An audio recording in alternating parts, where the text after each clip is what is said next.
पुराने समय की बात है, एक दूर देश में जहां ऊंचे पहाड़ और घने जंगल थे, एक समृद्ध राज्य था जिसका नाम विजयनगर था। इस राज्य पर महाराज विक्रमदेव का शासन था। महाराज विक्रमदेव अपने न्याय और पराक्रम के लिए दूर दूर तक प्रसिद्ध थे। उनकी प्रजा उनसे बहुत प्रेम करती थी क्योंकि उनके शासन काल में कोई दुखी नहीं था।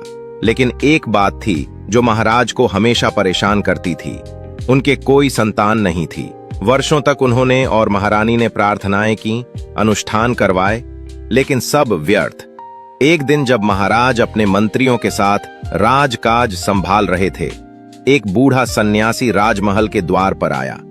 उसके चेहरे पर अजीब सी चमक थी और उसकी आंखें गहरी थीं, मानो उसने संसार के सारे रहस्य देख लिए हों। द्वारपालों ने उसे अंदर आने से रोका, लेकिन सन्यासी ने शांत भाव से कहा, मुझे महाराज से मिलना है, मेरे पास उनके लिए एक संदेश है।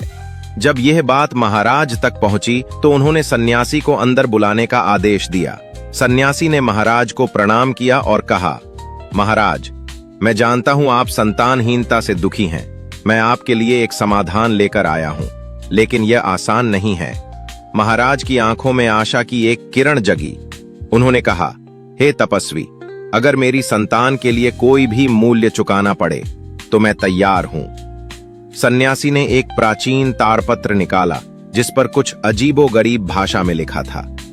उसने कहा, महाराज, इस ताड़पत्र में एक गुप्त मंत्र लिखा है।